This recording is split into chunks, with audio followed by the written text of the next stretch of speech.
Muchas gracias. Bueno, ahora vamos a dar paso a lo que es la mesa redonda en sí, el que ustedes pregunten. Voy a hacer un pequeño resumen de lo que hemos hablado y hacer una puntualización que me parece interesante para abrir el debate. Se ha hecho un histórico de lo que ha sido el uso de materiales en las plantas desaladoras. Se han presentado las experiencias que ha habido en el uso de esos materiales en las plantas desaladoras concretas. Se ha visto también qué nuevos procesos están ahí apareciendo y qué nuevos materiales exigirán esos nuevos procesos, además de no solamente nuevos materiales, sino necesidad de planificaciones conjuntas de actuaciones en el agua, de forma que se puedan aprovechar esas sinergias que aparecen con los nuevos procesos.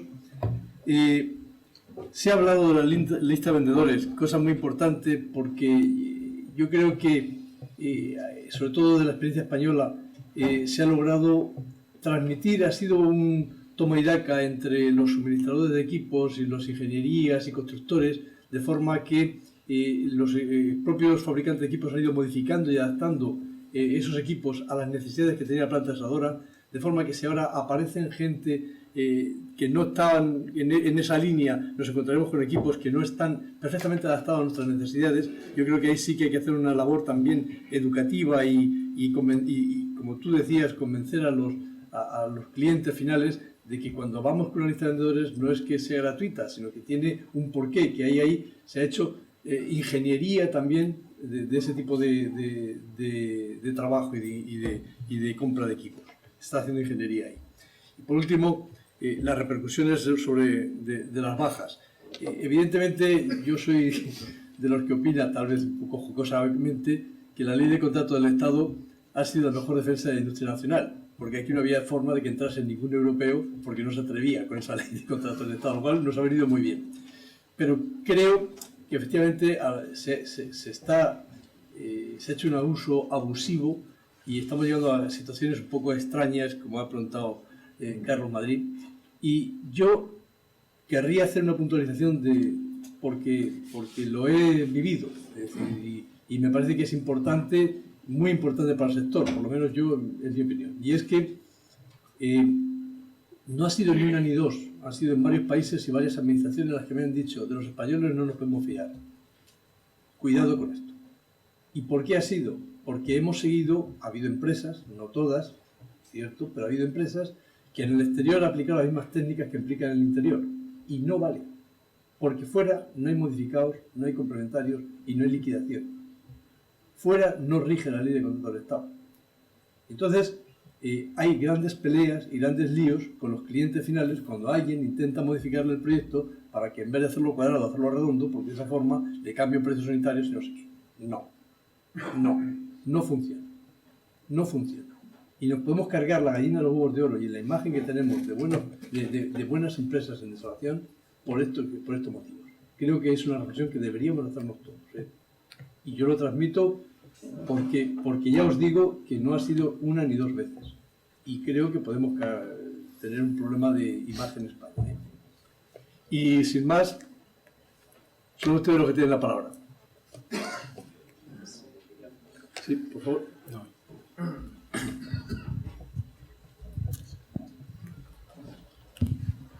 Domingo Zarzo, de Valorizagua. Yo quería hacer una pregunta a toda la mesa. O sea, en este entorno de bajas salvajes, es decir, carencia de dinero, de vendor list en diferentes direcciones y de legislaciones restrictivas, ya tenemos nuestra legislación, nuestra lista positiva de productos químicos. A continuación tendremos una lista de materiales y tal. ¿Dónde tiene cabida la innovación? ¿Cómo las empresas españolas vamos a poder desarrollar nuevos productos y nuevas cosas si tenemos todos estos frenos desde distintas direcciones, ¿no? Me gustaría lanzarlo para la reflexión de la mesa.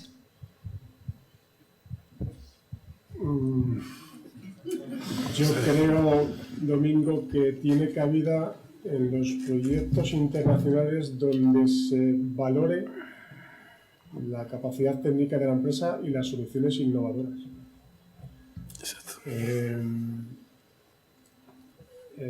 Lamentablemente en España no puedo decir lo mismo en las condiciones actuales. Fuera hay posibilidades de que ese I+D y esa empresa que dedique recursos y medios a desarrollar nuevas tecnologías sea valorada en las puntuaciones de las shortlist de los proyectos internacionales.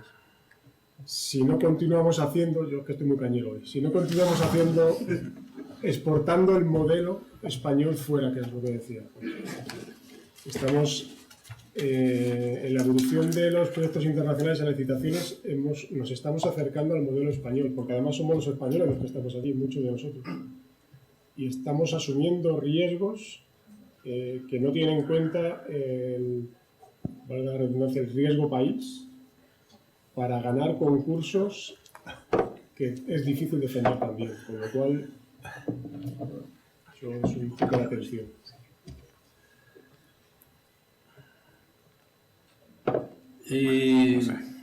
Yo apunto una cosa, es decir, como decía Bartolomé, por desgracia soy muy viejo ya.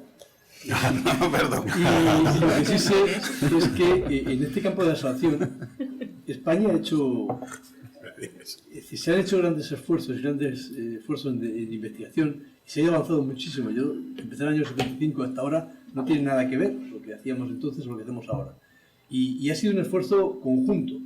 Y ha sido conjunto tanto por parte de la administración como por parte de las empresas, como por parte de los suministradores, como por todo el mundo. Es decir, no se le puede a nadie poner ninguna medallita de decir que yo soy el único. No es cierto. Todo el mundo ha hecho grandes esfuerzos. ¿Qué quiero decir con esto? Que aquí en España es donde debemos seguir investigando. Y debemos seguir investigando y avanzando. Porque no lo vas a mantener en el extranjero. Porque el extranjero te va a exigir que tengas experiencia en haber hecho ese tipo de instalaciones previamente. Y ahí sí que tenemos que seguir trabajando administración y empresas conjuntamente para facilitar esa investigación y ese I+D+I. Y facilitarlo y tener la experiencia aquí en España para después venderla fuera. Y esa va a ser la que nos va a dar ventaja. No pensemos que nos van a aceptar nuestras innovaciones en el extranjero. No nos van a aceptar de entrada si no tenemos una planta donde hayamos instalado eso y estemos demostrando que sí, mire, funciona. Esa es mi opinión. Bueno, yo, como estoy en el departamento I+D, se nos valora más fuera que dentro, o sea, pero dentro de la propia empresa. El I+D, vamos, yo hablo de nuestra experiencia. Nosotros tuvieron que venir los coreanos para que hubiera un departamento de I+D. Y ellos tienen un departamento muy potente y gracias al apoyo que... Pero es por la cultura coreana también, en este caso, que para ellos la innovación es fundamental. No conciben que no exista el tema del I+D en una empresa. Entonces, y ya lo que nosotros nos encontramos en proyectos es que se valora la puntuación. Ahora se está empezando en España a puntuar el I+D, pero antes solamente se puntuaba fuera. Entonces yo creo que hablábamos del cambio de mentalidad, pero el cambio de mentalidad también tiene que ir enfocado a la innovación y a lo que dice Juan María. Tenemos que probar lo que nosotros desarrollamos, por lo menos que nos dejen probarlo aquí en España, porque si no, no lo vamos a poder vender fuera. O sea, que ¿cómo lo metemos? Pues muy malamente. O sea, yo quería apuntar también I+D. No soy la persona que más sé de mi empresa de I+D, evidentemente. Yo estoy en compras. El más barato, ¿no? Lo que nosotros... A ver, en I+D hay dos objetivos. Sí, por supuesto, si no, no se considera. Hay dos objetivos. Uno, un objetivo interno de la empresa. Vamos a ver cómo conseguimos abaratar los costes. Y eso siempre existe, siempre se valora en la empresa, ¿no? Y luego está el mejorar los procesos. Y el mejorar los procesos al final también supone una disminución de costes. Pero esa disminución de costes muchas veces vienen los proveedores y nos cuentan la gran mejora que han hecho. Esa gran mejora supone una mejora de procesos fantástica que al cabo de 20 años has amortizado 5 veces la instalación. Y dices, ya, pero es que yo no estoy operando la planta 20 años. Entonces, si vamos a explotaciones, como decía Carlos, cada vez más cortas, pues nuestras inversiones en I+D y nuestra ilusión o nuestra propuesta por el I+D pues también se disminuye, porque al final o le puedes convencer al cliente final de que va a conseguir ese ahorro durante los 20 años y el cliente es abierto y lo entiende y también piensa que va a estar 20 años con la planta, o al final no podemos nosotros tampoco participar en ese incremento de coste que supone al final un cambio de materiales, una innovación importante, ¿no? Y todos conocemos equipos que nos presentan todos los días con unas innovaciones fantásticas. Yo creo que ese es también un punto importante. Yo quiero hacer una precisión también en relación con el tema de lo que has comentado tú, Belén, del tema de la colaboración de la Administración.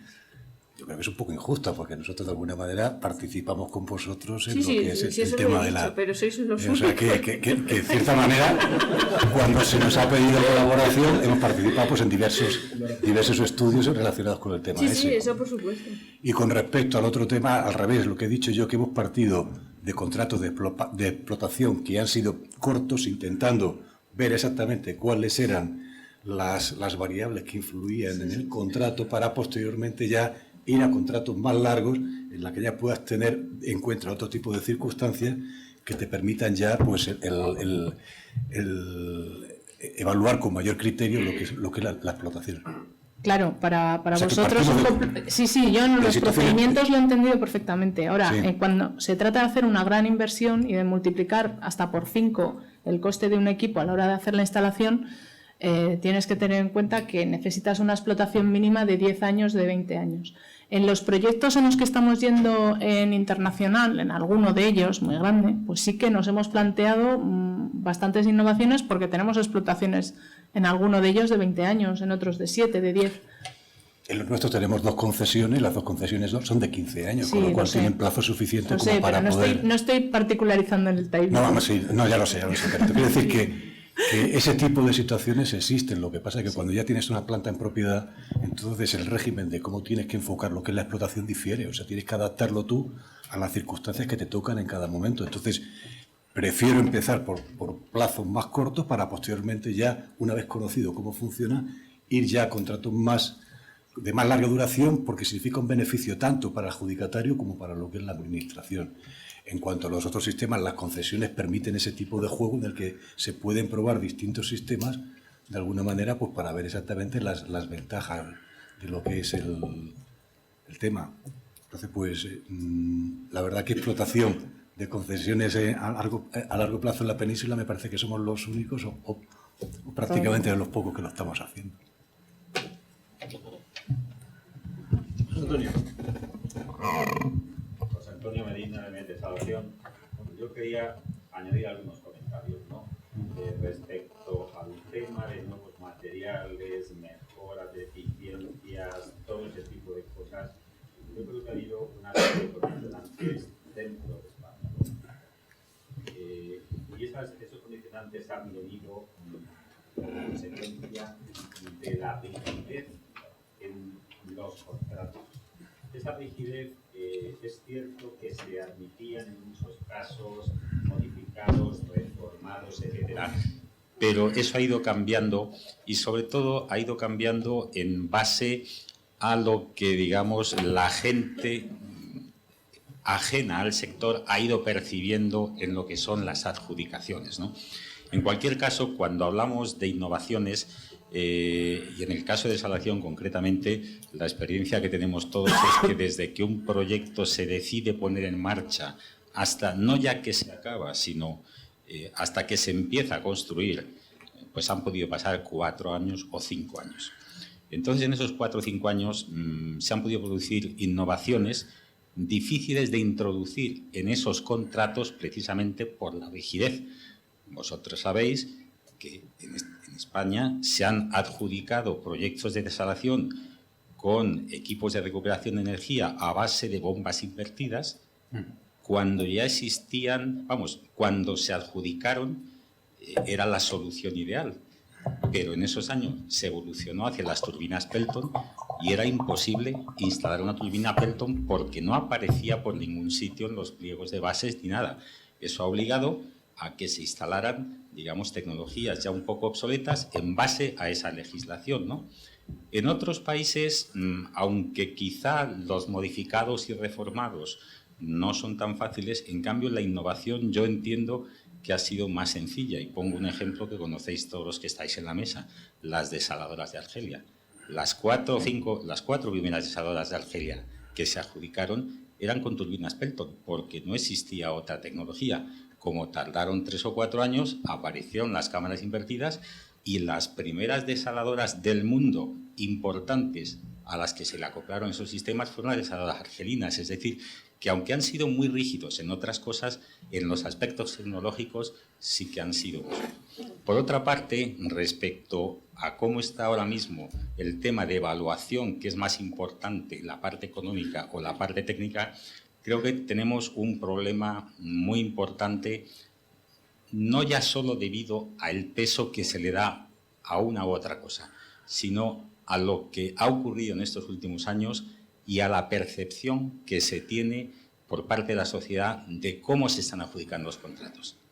Los que hemos estado en adjudicación de contratos sabemos que en el pasado se daban, por ejemplo, a la vez había 2 o 3 proyectos en marcha, concursos, y donde no se adjudicaban a las mejores soluciones técnicas o económicas los proyectos, sino que había otra serie de condicionantes por compromisos contraídos por la Administración. Entonces podía ocurrir que en una depuradora, por ejemplo, en un sitio, se adjudicara a la oferta más cara con diferencia y en una desaladora, a la vez, también a la oferta más cara sin que fueran las mejores, pero había un compromiso y se compensaban. Ese tipo de cosas en estos momentos es todavía mucho más complicado, porque supongamos que hay una oferta que tiene, siendo perfecta, muy buena en calidad, en materiales y en todo, que es un 20% o un 15% inferior a otras.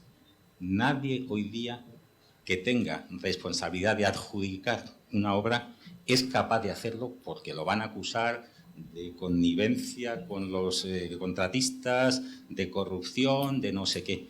Y al ciudadano de pie no le puedes explicar tú que uno te está vendiendo una cafetera y otro te está vendiendo una planta. Y entonces tú no puedes adjudicar. Es decir, que tenemos esa serie de problemas que realmente nos complican mucho el futuro.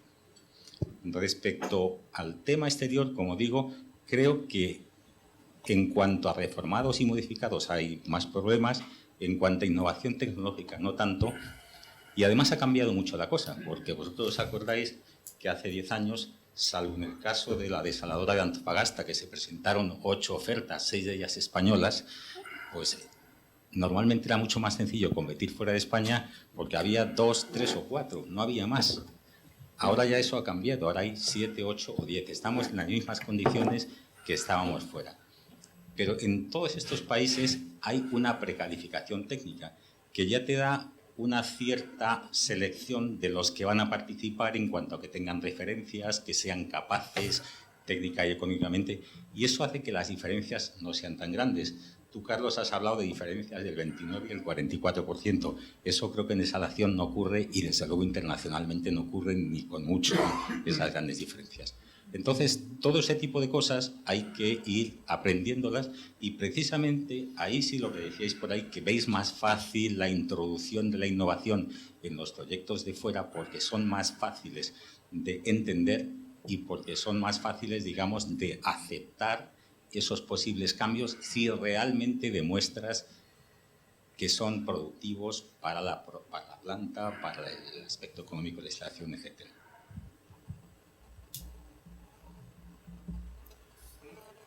Quería puntualizar. Internacionalmente no hay porcentajes de baja derivación, pero la experiencia que estamos recogiendo las constructoras que hemos salido fuera, que nos hemos ido a Chile y a otros países, te hablo de la realidad, de lo que son los resultados de esas obras, nos demuestra que estamos ofertando a unos precios demasiado ajustados y que estamos ofertando unos plazos imposibles. Y los contratos de fuera, como bien dice Juan Mari, no admiten modificados. No admiten, o sea, lo que están buscando es, no es que estén buscando penalizarte, pero de luego no les tiembla el pulso.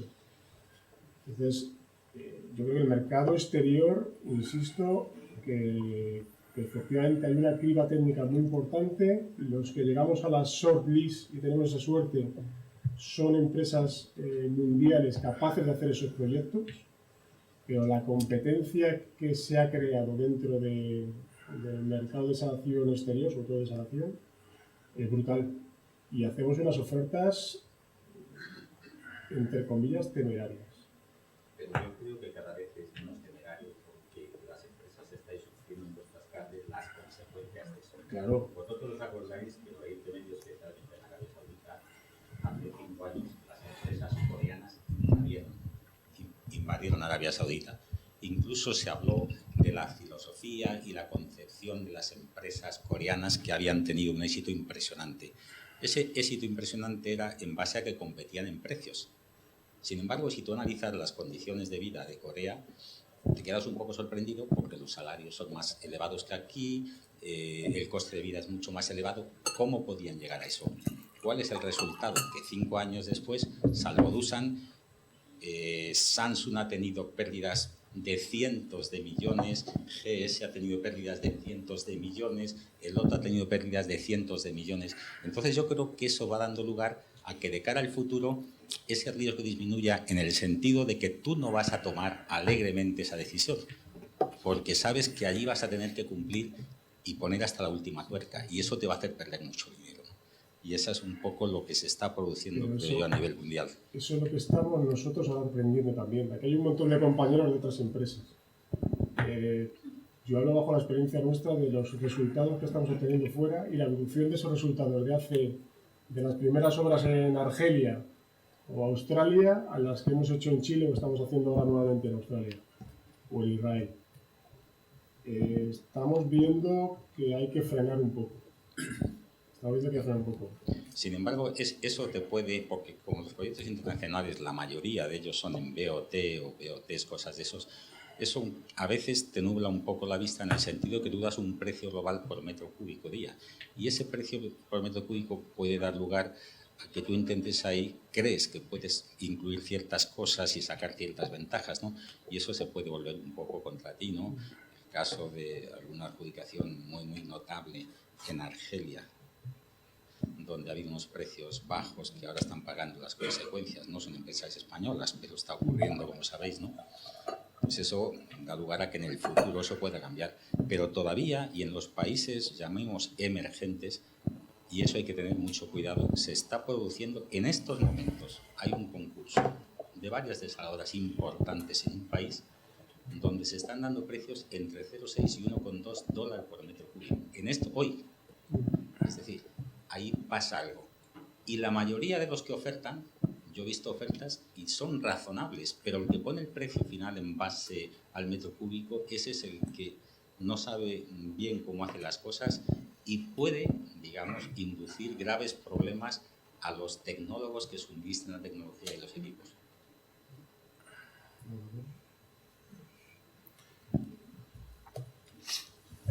La pregunta es... Eso, o sea, permitieron hacer un comentario, ¿no? Con respecto al tema de baja. Bueno, yo, como sabéis, estoy dentro de una cual infraestructura en el grupo FCC y hemos sido quizás de los que más apretábamos en su momento. Las compañías yo creo que van a cambiar. Van a cambiar porque no se están dando cuenta. Bueno, la mía propiamente ya os comento que nosotros en principio no podemos ir en ninguna obra en la que íbamos antes, perdiendo con el futuro de que, bueno, íbamos a recuperar el dinero, ¿no? Como si modificado.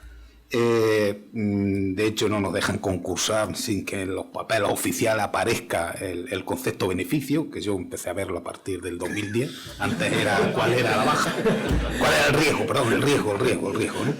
Pero bueno, yo creo que ahí la administración se dará cuenta, ya se ha dado cuenta, ¿no? Ahora estamos en un tema de un periodo de crisis, que bueno, pues está bien vender a la población de que el tema del precio es lo que más va a pesar en las contrataciones públicas. Pues a lo mejor tiene que ser así, yo no digo que no, ¿no? Pero bueno, ya iremos cambiando, porque irán cambiando las compañías porque no se sostiene perder dinero, irán cambiando la administración porque ya llegará quien no les haga la obra, ¿no? Por ese precio, ¿no? De hecho, nosotros, pues, en España, como cual infraestructura, rara es la obra que ofertamos, porque es imposible, con las bajas que ha comentado Carlos, ¿no? Coincido con Marta, ¿no? De que, bueno, ¿dónde va a estar la I más D más I, ¿no? Con toda esta problemática. Yo personalmente creo que está en el desarrollo necesario que tenemos de innovar en procesos y equipos para poder vender. Porque por ahí fuera, Carlos, hace mucho frío. O sea, no es que o sea, nosotros vayamos peleándonos bien, la verdad que los españoles tenemos una pugna, ¿no? Casi todos estamos en todas las obras, nos peleamos. Pero que muchas obras no se las llevan los españoles, se las llevan los coreanos de turno o esperemos a ver los chinos, ¿sabes?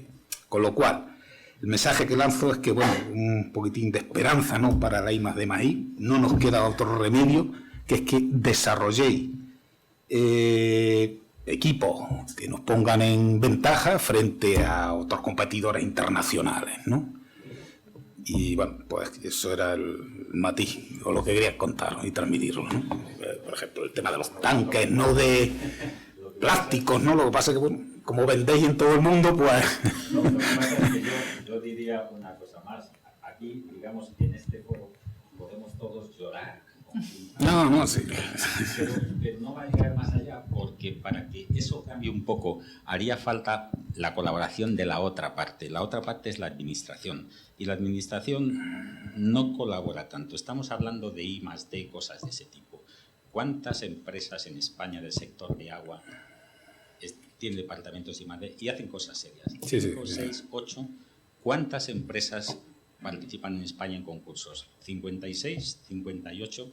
¿Qué son esas 56, 58? Empresas que lo único que hacen es quitar proyectos a otras que nunca van a innovar, porque su objetivo no es innovar, sino no pasar de unos determinados niveles, y eso nos pone en inferioridad de condiciones respecto a otros países donde no ocurre esto. Y ese es un tema que nunca se ha podido abordar, pues porque hay un criterio de que todo el mundo tiene derecho a participar en las cosas, sepa o no sepa, cree problemas o no cree problemas. Bueno. ¿Aquí? No, estaba primero por aquí.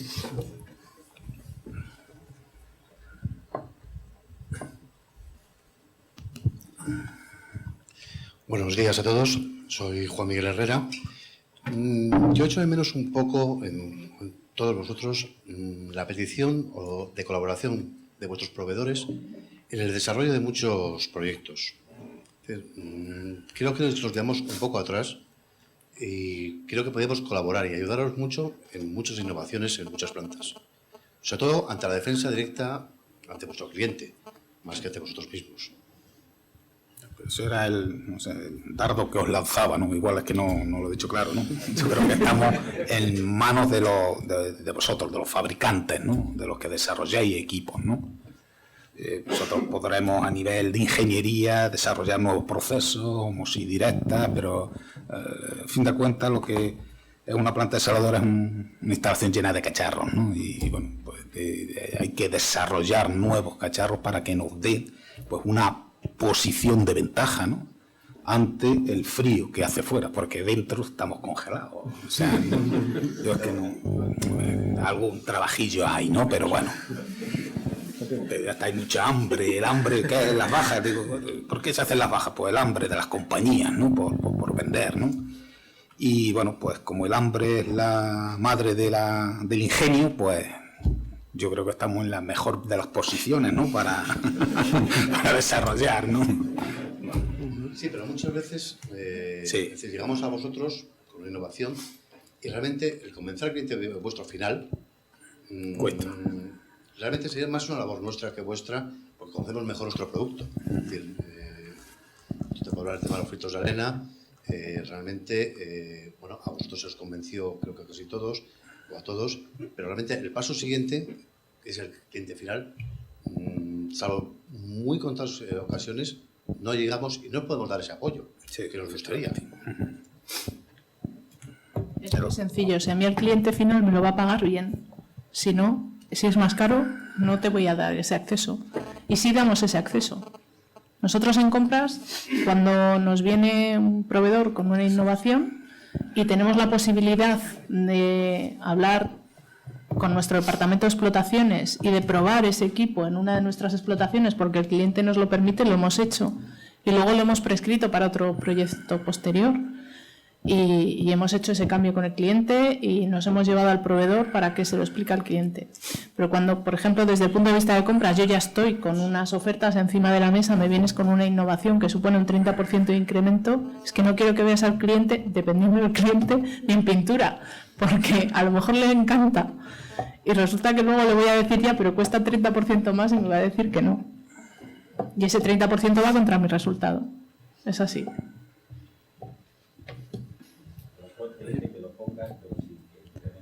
Claro, eso es a lo que digo, el cliente está encantado, ese es el problema, cuando vas a ver a mi cliente, claro, me lo deja poner, pero no me va a pagar el incremento. Entonces hay que estar antes, hay que estar en la parte de la elaboración, pero como decías, el problema está en el desfase temporal, que cuando se hacen las ofertas, y además se hacen con unos precios de hace 4 años, y luego los precios, como hemos visto, como nos ha contado Carlos, tienden a subir. Entonces, ¿qué es lo que ocurre? Pues que estás intentando obtener un resultado, aunque sea cero, con unos precios estimados de hace 4 años y con una innovación. Pues imposible. No se puede vender innovación a precio de tradición. Eso es. A veces sí. La ventaja. Yo, en mi experiencia, lo que he visto es que baja los precios, sobre todo cuando estás hablando de explotación. Y esa es la mayoría. La mayoría de los proveedores vienen con la gran ventaja en el mantenimiento, la gran ventaja en las reparaciones, la gran ventaja en... Pero nosotros tenemos líneas diferentes y cuando no las tenemos, el tema es que se lo vendas al cliente. Incluso el cliente a veces simplemente es tan rígido que te dice, es que yo quiero esto porque siempre he tenido esto y quiero mantener esto. Y por mucho que suponga un ahorro para él y para nosotros, no lo quiere poner. Por las responsabilidades, no solo en España. Fuera de España nos encontramos países como México en el que nadie quiere tomar una sola decisión, porque la consecuencia de que alguien piense que esa decisión es errónea es la cárcel. Y entonces cualquier decisión, cualquier cambio, todo el mundo suelta el lápiz. Se dice en la frase esa de ingeniero, limítese a ejecutar el proyecto.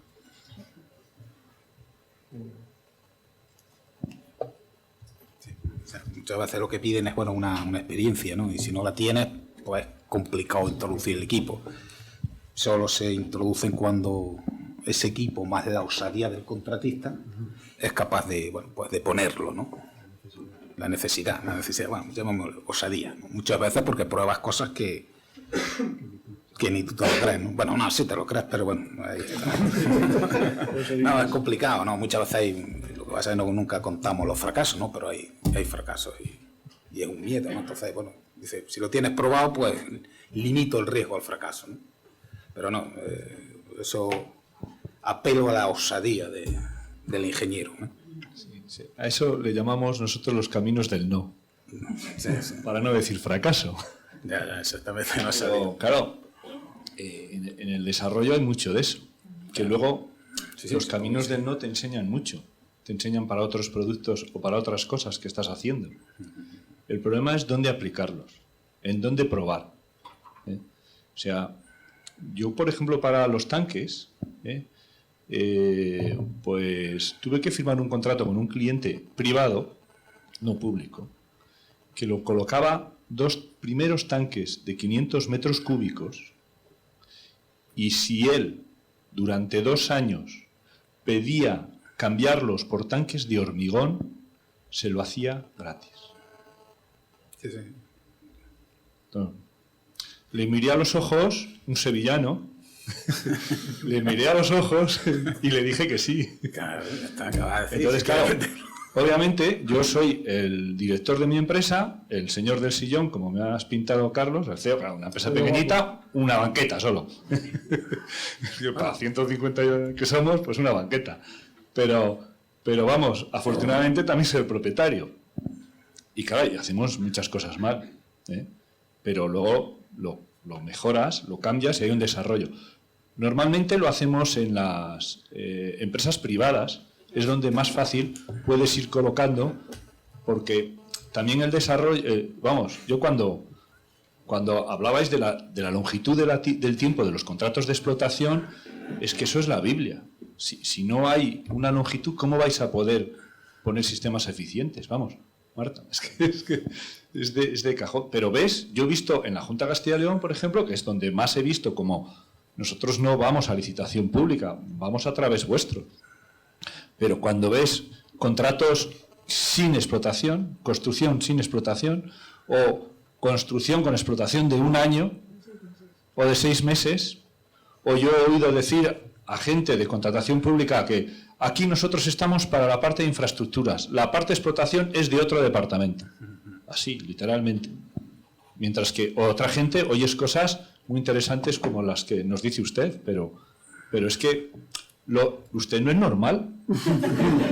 Lo suyo no es lo normal. No es lo normal, convengamos que no. Perdone, pero... ¿En qué sentido? Felicidades. No, lo normal es que no te den juego. Ustedes han ido por delante, o sea, en ese sentido son un hito en la administración pública, en ósmosis inversa. Pero yo en otros terrenos lo que veo es que no hay. O sea, si solo me interesa la inversión y no Nosotros quiero... tenemos una diferencia con otros organismos, y es que llevamos a la vez lo que es construcción y explotación. Entonces somos conscientes de la importancia que tiene la explotación dentro de los contratos y por ese motivo le prestamos mucha atención tanto a la construcción como a todo lo que signifique mejora con cara posteriormente a lo que es la explotación. Esa es la diferencia. Esa es la diferencia. Esa es la diferencia. Y un poquito de baño de profesionalidad también, ¿no? Quiero decir, con los costes de la innovación tienen que ser más baratos. Nosotros cada vez que hemos desarrollado un producto lo queremos hacer más barato, y más eficiente. Muchas veces también la innovación suena muy rara en casa, ¿sabes? Porque ¿cómo voy a hacer a este caso que tiene la fábrica en el Lepe? Aquí nos parece que eso es, o en un pueblo de aquí al lado, pero sin embargo cuando vas a Chile, yo algunas veces cuento que yo me enteré que era europeo en Chile, Carlos. Un cliente Unilever, como dicen los chilenos, Unilever, como dicen los americanos, Unilever, como decimos nosotros, el director de una fábrica, estábamos compitiendo con un filtro de prensa a través de un instalador local y entonces dijo, claro, pero es que tu máquina es europea. ¿Y os podéis creer que yo hasta ese día no me había dado cuenta que yo era europeo? En el sentido de... Y entonces, si yo le propongo una innovación, gané el contrato. Propuse una innovación, una cosa diferente. Mi competidor era un estadounidense que vendía una máquina, aquel fabricante, que los hay, las máquinas más modernas del mundo en filtros prensa son americanas. O sea, hay un fabricante de filtros prensa en Estados Unidos que factura $150 millones. Y yo facturo $2 millones en filtros prensa. O sea, imaginaros lo que hay. Pero aquel vendía una máquina manual pelada y nosotros vendíamos una máquina automática. Era el año 97, 98. Ahora sales allí y cuando vas a presentar la oferta os va a pasar a vosotros. Hay 50 tíos. No, entonces salíamos y había 3 o 5. Éramos el raro. Yo recuerdo ir a México en el año 98, 99, a una feria de medio ambiente, todo alemanes, franceses, tal, no sé qué. El único español era yo. Y así como fabricantes, que hay otros fabricantes que algunos están por aquí, que bueno, con bien dinamismo de salir fuera. Pero vamos, la innovación tiene que ir a productos más baratos. Precio, plazo y producto. Producto para el cliente y el precio lo mejoramos con nuestro proceso productivo, lo que hacemos dentro de la fábrica, y también lo mejoramos mucho cuando rodamos y hacemos más producto, cuando vamos hacia más production. Nosotros fabricamos cosas que no son coches que se fabrica 1 millón al año. Si haces filtros, puedes hacer 200, 300, Juanma, ¿cuántos puedes hacer al año, no? Tú vienes de una empresa que hizo muchos. Pues aproximadamente al año 50, 60 filtros. Pues claro, no es 1 millón de coches. Cuando hablas de lean manufacturing, de mejoras de producción, de inversión en máquinas, inversión en control numérico. Yo ahora voy a hacer una inversión de un control numérico que no sé si voy a gastar 500.000 o 1 millón de euros en un control numérico. Ya tengo que hacer placas de los depósitos para amortizarla. Pero cuando vas aumentando el volumen, sí que vas siendo cada vez más agresivo en precio. Y luego el precio es el montante de la cosa. El plazo de entrega, el tiempo de montaje, A veces en compras sí lo ven, a veces no lo ven, porque no ven lo que reduce el ciclo. Pero bueno, no sé, ya he dicho. Pero vamos, que es muy importante el precio, pero para innovar tenemos que venir con productos bien probados. Y a mí en España en general solo me los han aceptado cuando he venido con un carro de referencias extranjeras. Ya no por la administración pública, porque no me deja.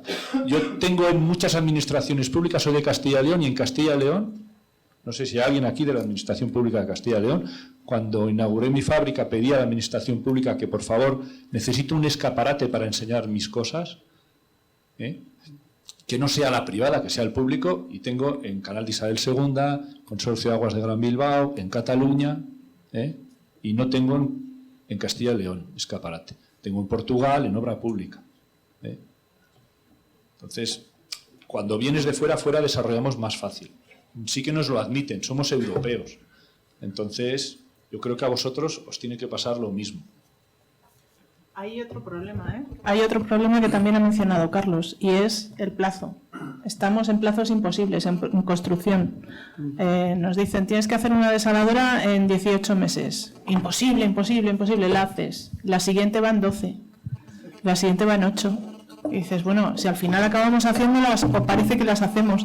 Entonces, ¿qué es lo que hacemos con el proyecto inicial? ¿Qué hay? Cierras los ojos y vas a ese proyecto. No hay tiempo de proponer ningún cambio ni de esperar ninguna aprobación de nadie.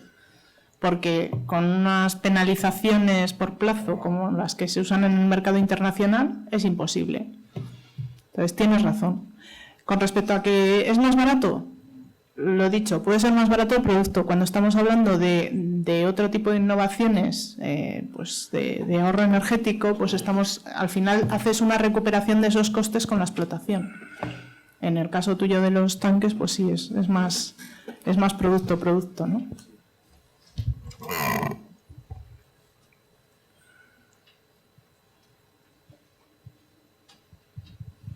Hola, buenos días a todos. Iván de la Guía de Zinproject. Habéis hablado de la innovación en nuevos productos, en nuevos equipos y en nuevos materiales para mejorar la fabricación de las plantas.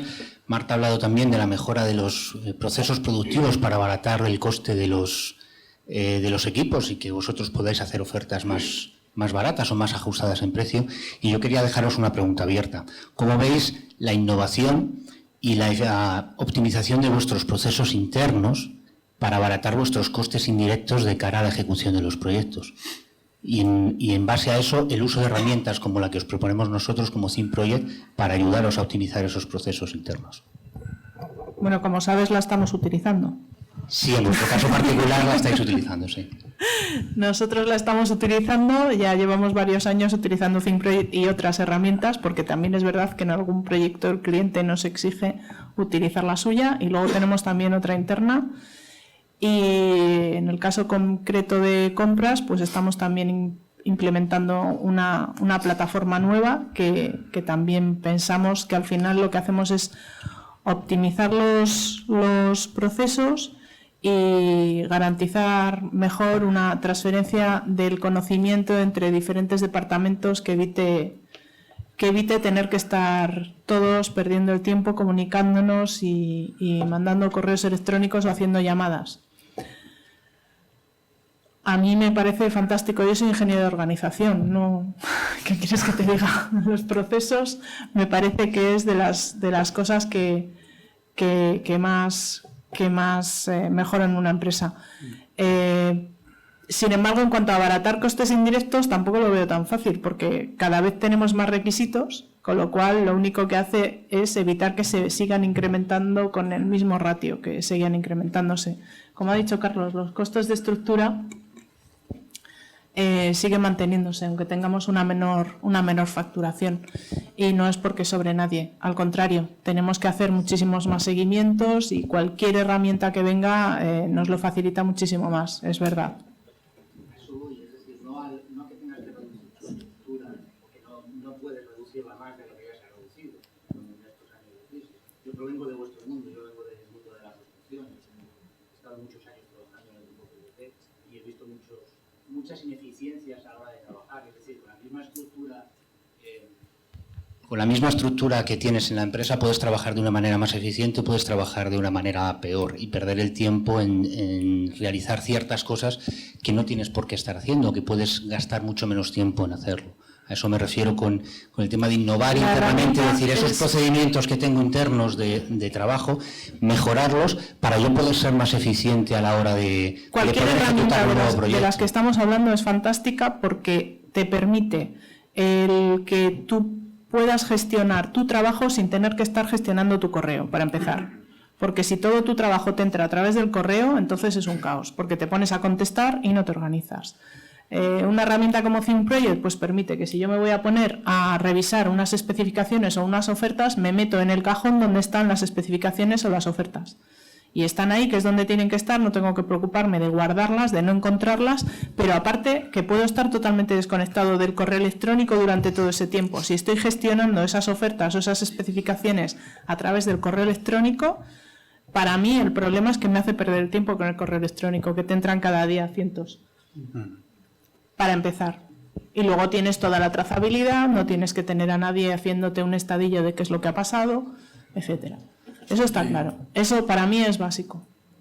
Y solamente una cosa más, otro de los problemas que yo veía en mi época de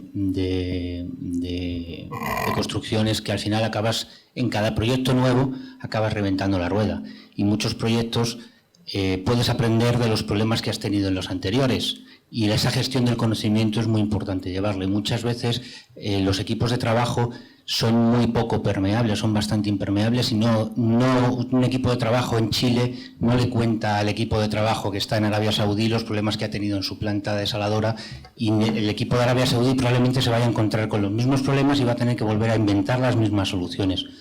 Una gestión del conocimiento y el poder transferir el conocimiento de un proyecto a otro, yo creo que es básico para mejorar esos procesos y poder incluso acortar los plazos de ejecución que os exigen vuestros clientes. Estamos alcanzando, hemos pasado ya la hora que teníamos prevista para terminar con esta mesa redonda. De forma que si hay algunas preguntas, había aquí una, si hay alguien más que desea hacer alguna pregunta, que lo vaya indicando y vamos cerrando ya la sesión, si les parece. Vicente Romaní, Victaulic. Con respecto a lo que decía el señor Salcedo, el I+D sí, precios más baratos, pero ¿por qué no procesos más baratos? Eso en parte es labor de ustedes, y lo mismo que las tecnologías que apliquen en el abaratamiento. Y estoy en una cosa totalmente de acuerdo con la señora Arias. No es lo mismo un proyecto constructivo que un proyecto de explotación. Pero muchas veces las aportaciones que podemos hacer los fabricantes y por tanto proveedores, ofreciendo sistemas que abaraten los procesos de construcción de la propia planta, son cosas que muchas veces os pedimos también que nos tengáis en cuenta. No decidimos eso. Lo podemos proponer, pero no lo decidimos. No, y otra cosa que también tenía razón Marta, ¿no? Muchas veces llegamos tarde. Como estén pidiéndonos ya la oferta, ya podemos vender la luna, que hemos llegado tarde.